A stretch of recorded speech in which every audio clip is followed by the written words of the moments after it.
Hello दोस्तों, कैसे हैं आप सभी लोग।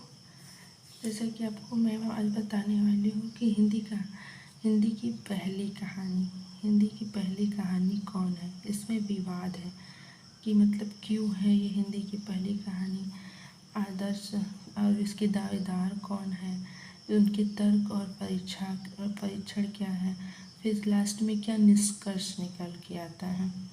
हिंदी की पहली कहानी जानने से पहले आप ये हिंदी साहित्य के स्टूडेंट हैं तो एक रूल्स जान लीजिए। वैसे हिंदी तो एक भाषा है, लेकिन इसकी शैली बहुत है। जैसे कि मैं आपको 3 वाक्य दे रही हूँ। जैसे देखिए यहाँ पर दिख रहा है कि मेरी पत्नी का स्वास्थ्य प्रतिकूल है, मेरी वाइफ की हेल्थ अपसेट है, मेरी बेगम साहिबा की तबीयत नासाज है। 3 वाक्य है। अब इसमें बताइए ये वाक्य तीनों वाक्य हिंदी के हैं, यानी कि कौन कौन वाक्य हिंदी के हैं। मेरी पत्नी का स्वास्थ्य प्रतिकूल है, मेरी वाइफ का हेल्थ अपसेट है, मेरी बेगम साहिबा का तबीयत नासाज है। तो इसमें कौन से वाक्य हिंदी के हैं। तो जैसे बहुत लोग जान भी रहे होंगे, अगर जो लोग नहीं जानते हैं तो जान लें, क्योंकि आप हिंदी साहित्य के विद्यार्थी हैं।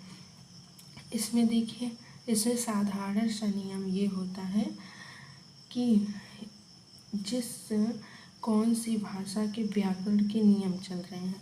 इसमें देखिए, जैसे मेरी पत्नी का स्वास्थ्य प्रतिकूल है, इसमें हिंदी के ही चल रहे हैं। मेरी वाइफ का हेल्थ अपसेट है, इसमें भी हिंदी के ही व्याकरण के नियम चल रहे हैं। और मेरी बेगम साहिबा का तबीयत नासाज है, इसमें शब्द भले ही उर्दू आ जा रहा है, इसमें मान लीजिए आपका तत्समय हिंदी आ जा रहा है, और इसमें कुछ इंग्लिश के शब्द आ जा रहे हैं, लेकिन सब में व्याकरण के नियम जो चल रहे हैं वो आपके हिंदी के ही चल रहे हैं। तो इसीलिए ये तीनों, मतलब ये दोनों और एक और कि मेरी बेगम साहिबा की तबीयत नासाज है, ये तीनों हिंदी के शब्द ही हैं आपके। और ये माई वाइफ इज़ नॉट महसूसिंग अच्छा, जैसे कि इंग्लिश बोलते हैं हम लोग, तो यहाँ इज, ये व्याकरण के नियम जो है यहाँ पे इंग्लिश के चल रहे हैं, इसलिए ये इंग्लिश वाक्य हुआ। तो आप लोग को समझ में आया होगा, मैं उम्मीद करती हूँ, क्योंकि ये आप लोग को जानना बहुत ज़रूरी है कि ये हिंदी के वाक्य हैं कि इंग्लिश के। साधारण कौन सी भाषा के व्याकरण के नियम चल रहे हैं, उसी को देखकर आप बता सकते हैं कि ये हिंदी के वाक्य हैं कि इंग्लिश के। बस यहाँ पे तत्समी शब्द यूज हो गया है, यहाँ पे इंग्लिश हो गया है शब्द, और जो मैं एक बताई हूँ वहाँ पे उर्दू हो गया है। तत्समी शब्द के वे लोग पक्षधर थे, जो जैसे कि पुरोहित पंडित लोग थे, वो लोग तत्समी शब्द का ज़्यादा ही संस्कृत को ज़्यादा ही वो लोग मानते थे, क्योंकि उनको ये लगता था कि जो ऊंचे वर्ग के थे उनको संस्कृत से अपना जैसे गर्व महसूस होता था। जो ऊंचे लोग थे उस टाइम पहले के ज़माने में, और जो हिंदी बोलते थे वो नीचे लोग के लोगों को, जो पहले का ज़माना था, जो मतलब कि जो पंडित थे और लोग थे जो ऊंचे वर्ग के थे, वो तत्समी हिंदी का यूज करते थे। और जो ऐसी सामान्य बोलचाल की भाषा होती है उसको जो नीचे लोग थे तो वो यूज करते थे। और ये जो आपका हो गया कि मेरी वाइफ की मेरी बेगम साहिबा का, ये उर्दू जो होता है, ये होता है कि पाकिस्तान का भाषा उर्दू है नहीं, ये हिंदुस्तान से, यानी मेरठ जो कोर इलाका है वहाँ से उर्दू शब्द का प्रचलन स्टार्ट हुआ। वो लोग बोलते थे हिंदी में, लेकिन उर्दू के ही शब्द अक्सर कर यूज करते थे, तो कोर इलाका माना जाता है उर्दू बोलने का। ये हो गया आपका। और मेरी वाइफ की हेल्थ नासाज है, मेरी वाइफ की हेल्थ अपसेट है, ये अब इंग्लिश मतलब बोला जाने लगा। पहले बस तत्समी हिंदी और थोड़ा उर्दू का प्रयोग किया जाता था बस, और हिंदी वाक्य बोला जाता था। वो बस किस मिडिल वर्ग के हैं कि हाई वर्ग के हैं, और ऐसे लोग ऐसे यूज यानी कि उसके अनुसार यूज किया जाता था। अब आते हैं कि हिंदी की पहली कहानी कौन है, इस पे जो क्या विवाद है, इसके दावेदार कौन कौन थे और इसके तर्क उनके क्या क्या थे, परीक्षण क्या थे और निष्कर्ष क्या आया। 1803 में इंसान अल्लाह खां की एक कहानी आई जो रानी केतकी की कहानी थी, इसको उदयभान चरित्र भी कहते हैं। इसको ये हुआ कि हिंदी की पहली कहानी माना जाए, लेकिन इसमें किस्सा गोई ज़्यादातर था। फिर 1817 में रेवरेंड जे न्यूटन का एक जमींदार का दृष्टांत कहानी आया। रेवरेंड, आप देख रहे हैं रेवरेंड, रेवरेंड उन लोगों के नाम से पहले लगता है जो पादरी होते हैं चर्च में, मतलब कि जो चर्च में रहते हैं, जो एक्सपीरियंस ज़्यादा हो जाता है एक अच्छे लेवल तक, तो उनके आगे रेवरेंड लग जाता है। तो रेवरेंड जे न्यूटन इनका आया एक जमींदार का दृष्टांत। इसमें भी आदर्शवादी नहीं, मतलब यथार्थवादी नहीं दिखता था, इसमें भी बस सही आदर्शवादी ही दिखता था, ये भी नहीं। फिर राजा शिव प्रसाद सितारे हिंद का आया, राजा भोज का सपना, और भारतेंदु हरिश्चंद्र का आया एक अद्भुत अपूर्व स्वप्न, एक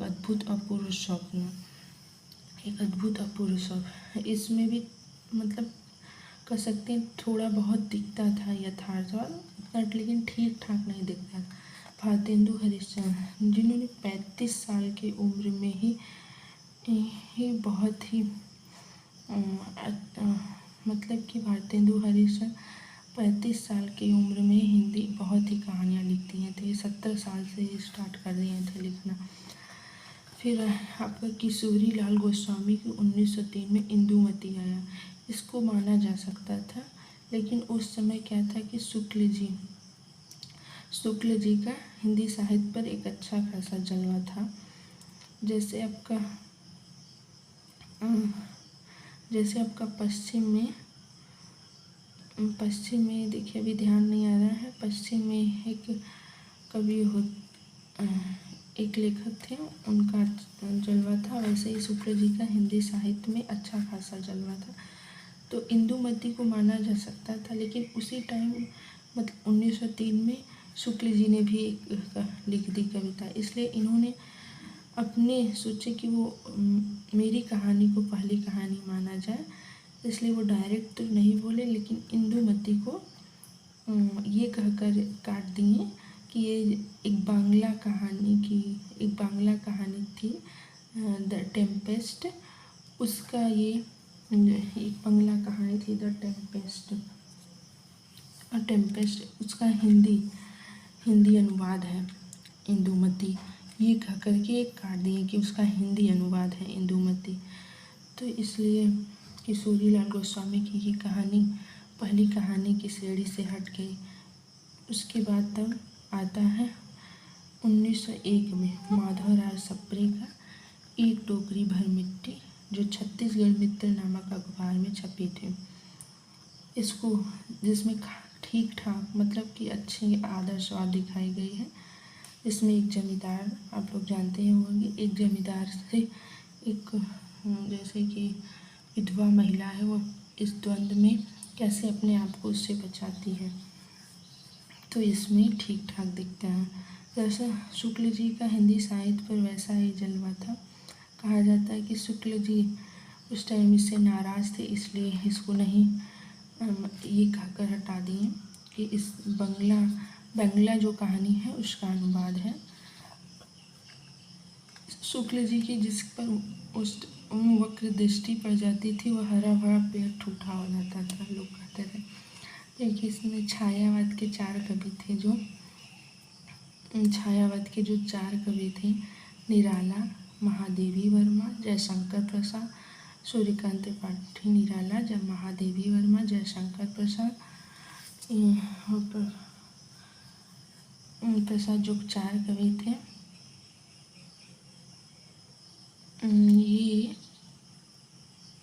इन पर इनकी दृष्टि पड़ गई थी, यानी कि छायावाद पर बहुत बुरी उनकी बुरी दृष्टि कहा जाता पड़ गई थी, जिससे छायावाद के कवि इन आलोचक भी बन गए थे, इसीलिए इनका ठीक ठाक जलवा था शुक्ल जी का।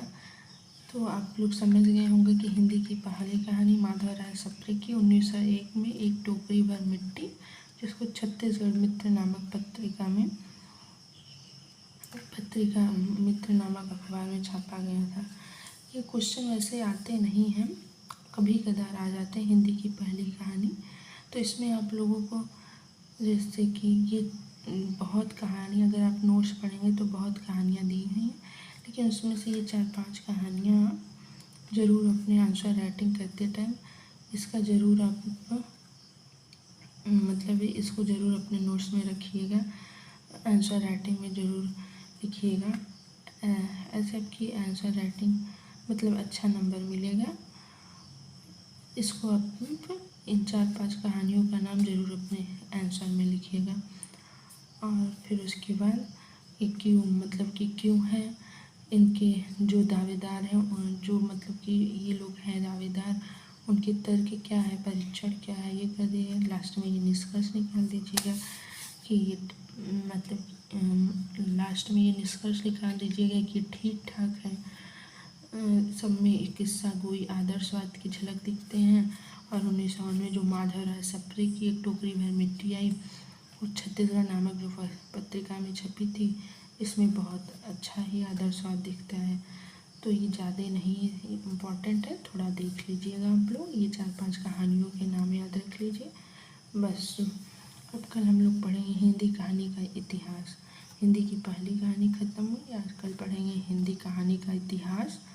दोस्तों, आप लोगों को अच्छा लगे तो प्लीज़ लाइक करिए।